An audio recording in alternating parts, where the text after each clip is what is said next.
Hello, it's Monday, April. Boy, yeah, these these weeks have been going by way too slowly. It's May, May the 11th. Where'd that come from? I don't know. But anyway, good to be with you again today. We're going to have a couple more weeks of this, and then we're going to head back to church. Yay! May 31st. Do not forget, May 31st is our first Sunday together. Now, one thing that I did not mention yesterday that has been made known to us in our position is those of us that are over 65. We are at higher risk for the coronavirus, of course. And so the recommendation is to still stay away from crowds.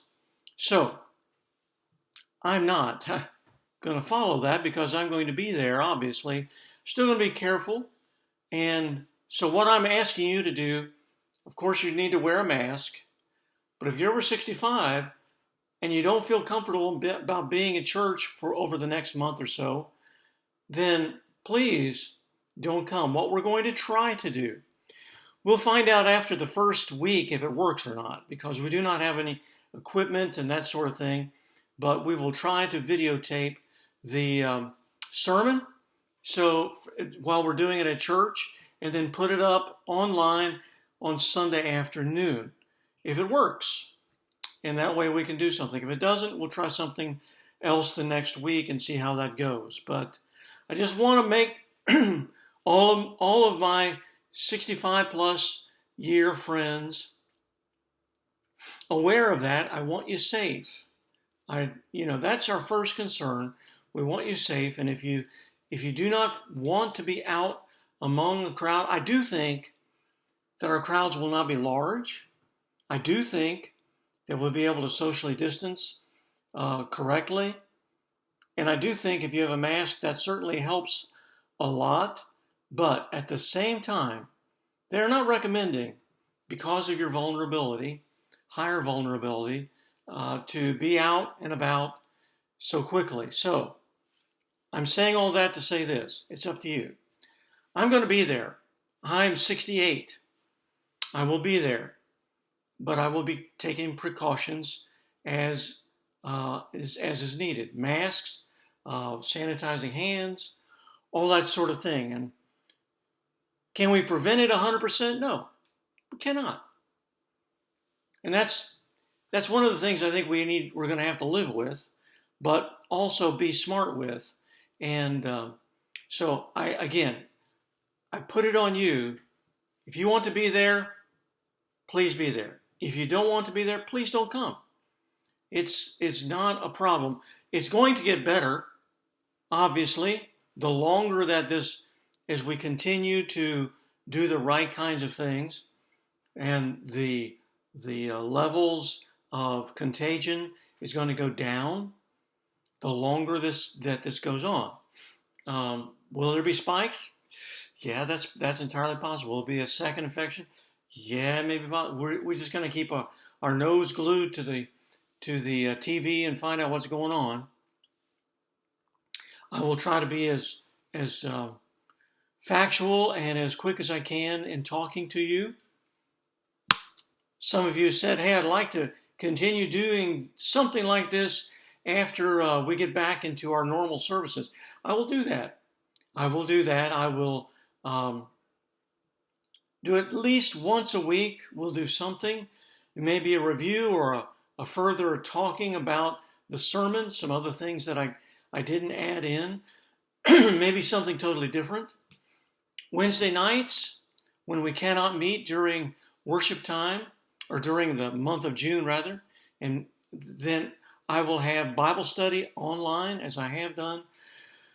Foundry, I'll have things for you as well. So I just want you to be aware. We'll be doing this at least through the month of June, and then we'll probably scale it back as we get further along. Now, what we're going to talk about this week, going to talk about what it means to be a disciple. Sandy sent me something. She was reading Jerry Bridges' book on discipleship. and said, we need to talk about what it takes to be a disciple. And I couldn't agree more. I think that's one of the very weak things that we have in the American church. In fact, in preparation for this, and I'm not nearly finished with it, I am reading and will continue to read a book by Dallas Willard called The Great Omission. Not the Great Commission, but the Great Omission. And the reason that he comes up with the title of that book is the Great Commission. You're familiar with the Great Commission. It's found in Matthew chapter 28, some of the last verses when Jesus, the resurrected Jesus, is with the disciples. And he says this, all authority has been given to me in heaven and on earth. Go, or as you're going, therefore, since you have all my authority, and since I am with you, then as you go, wherever you go, and as you go, and go imperatively, go, therefore, and make, here's the word. What is it? Disciples of all nations, baptizing in the name of the Father and the Son and the Holy Spirit, teaching them to observe everything I've commanded you, and remember I'm with you always to the end of the age. That is what we call the Great Commission, when we are commissioned to go out into the world. Now here's what Dallas Willard says, is that we have taken this and we have made a great omission. We have made this to mean in personal and corporately in church that this is an evangelistic call. And it is. Make no mistake about it. It is. It is an evangelistic call to share who is Jesus with the nations. That's our missions. That's our commission. That is our evangelization. That's very important. But what Willard emphasizes here is the emphasis that Jesus has of going out into the world is to make disciples, not merely share the gospel. Now, obviously, you can't be a disciple unless you have experienced the gospel. Got that. Absolutely right. However, what Willard says, and I agree with him, that is a major weakness within the church, within our plans in church, within our desires, within our hearts, is making disciples. And notice the construction there. It is making disciples. How do you do that? Isn't salvation by the grace of God through faith? Absolutely. Can you do anything to earn salvation? Of course not. Is it all Jesus Christ and the grace of God and his work on the cross and resurrection from the dead that gives us the opportunity to become a disciple? Absolutely. 100%. But notice the construction. Go and do what? Make disciples. Okay. So, as you read that, and as you carefully read it, and as you thoughtfully read it, you understand that without the grace of God and without the gospel, we have no hope. But there's also, within this imperative, that we are to be doing something. See, it is a both and. I love what Willard says. It's a great quote. I've used it before. Grace is opposed to earning. Grace is opposed to earning. In other words, you can't have grace and earn in the same sentence. Grace is opposed to earning, but grace is not opposed to effort. Let me say it again. Grace is opposed to earning, but grace is not opposed to effort. And I think that makes sense. Because when you look at the Great Commission, the great omission is, what are we doing to make in an effort to bring people into a discipled life? Now, we'll talk about this in the coming days. We're just kind of scratching the surface of it today. But let me give you an example. Before I got into the ministry, my vocational track, my career path was twofold. It was to perform operatically. I had a good shot at that. I had a number of friends who made it all the way to the very top. I think I really had an opportunity to do that. It was a desire of mine. It was my training. God gave me a different path after I turned 30. But and the other path was teaching. I enjoyed teaching voice, teaching various courses around the area of music and ministry in music. A lot of those things, I really, really enjoyed that. It was a big deal for me. Now, how would I have been a success in the performance or the teaching world? Just because I wanted to be? Just because I said, I'd like to do that, thank you very much. I want that. No. I can tell you, from my perspective, and we called it a performance major. I was a voice performance major. And the result of a voice performance, or not the result, but the work of a voice performance major was you go into a practice room and you work. You work. You learn music. You train your voice. You're expanding your abilities all the time. I rehearsed at least 2 to 3 hours a day on my voice. In the evenings, pretty much from my sophomore year through graduate school, I had classes and rehearsal and practice all through the day, go home, eat supper, head back to rehearsal for an opera. And I sang another couple hours that evening. And then I would do performances and then would go into the next phase and learning recitals and learning languages. And it'd have been nice if I just came in at 18 years old to the conservatory and say, hey, I want to be a performance major. And they would say, since you want it, it's yours. Wouldn't that have been nice? It wasn't the case. Not at all. Now, did I have the desire that led me to that place? Absolutely. But in order to experience what it meant to be a voice performance major, I had to go under the disciplines of becoming a voice performance major. Now, could I sing at 18 years old? Absolutely. I could sing.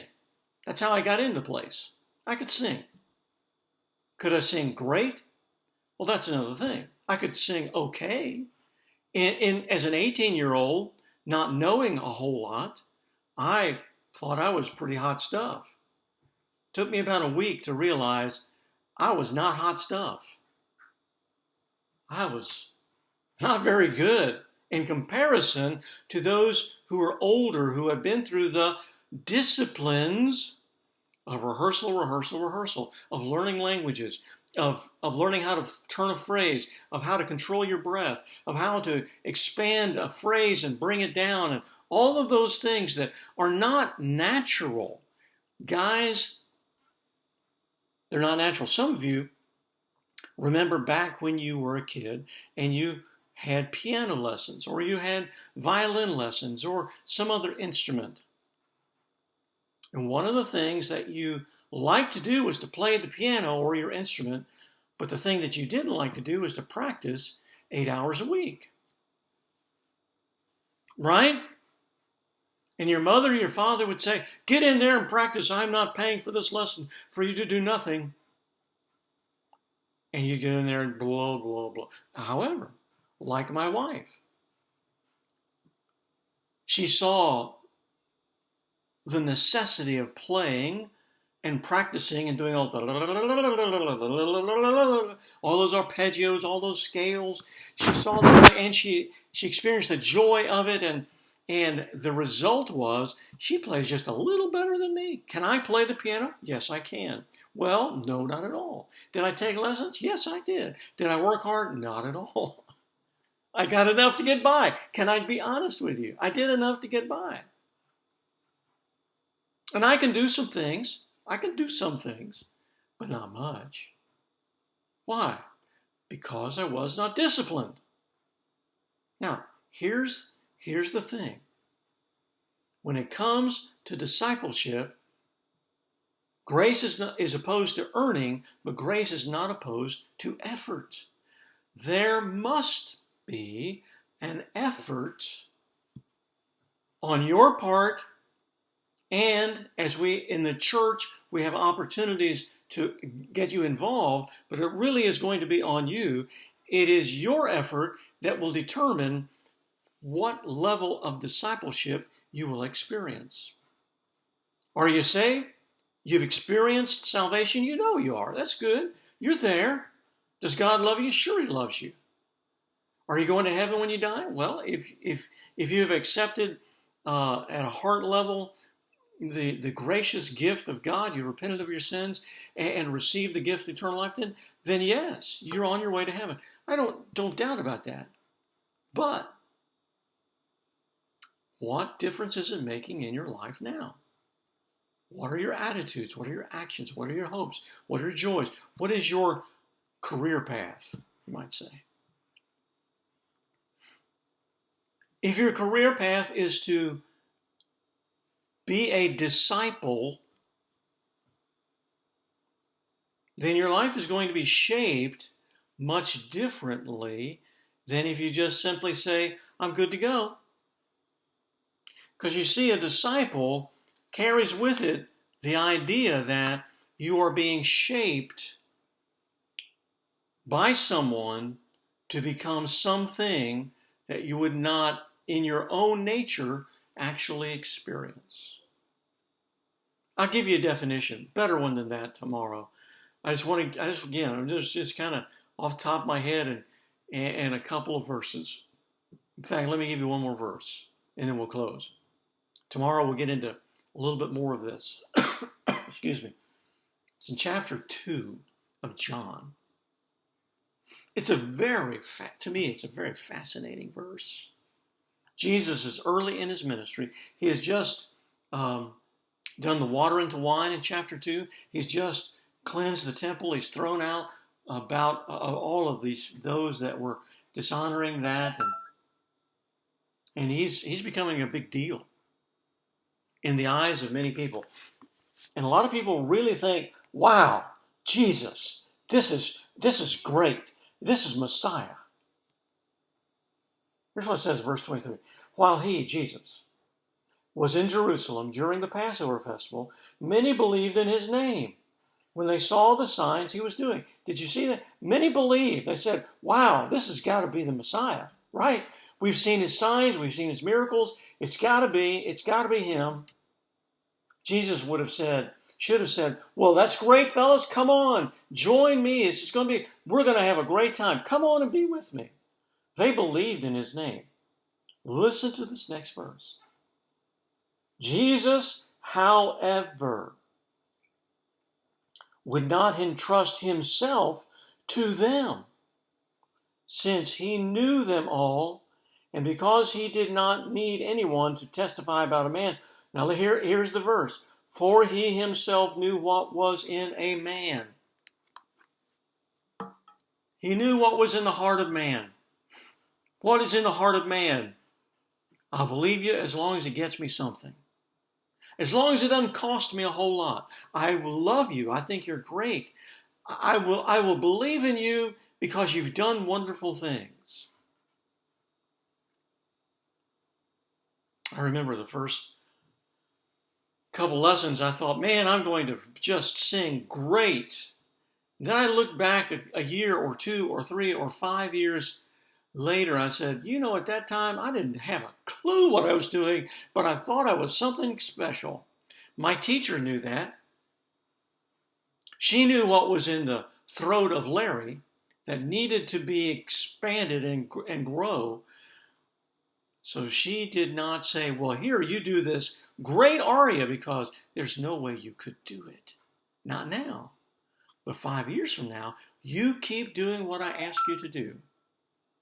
You will experience greater things than you're experiencing now.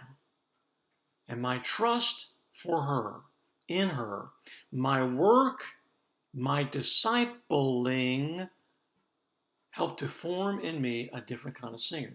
Now, Jesus looks at it and says, I love you. I know you. I know your heart. But listen, you're not ready to really experience life in the hard times. But if you will follow me, if you allow me to shape you, if you will be my disciple, I will make you someone you never thought you could be. Well, that's what we're going to talk about this week. What is it to be a disciple? And it'll be my joy to be with you as we just kind of ramble through some of these thoughts. I'll try to give you some specifics later on. But in the meantime, think about it, would you? Think about, am I learning to be a disciple? Is my life different than it was a year, 2 years, 5 years ago? Am I exhibiting a life that is formed by the Master himself? Okay, see you tomorrow.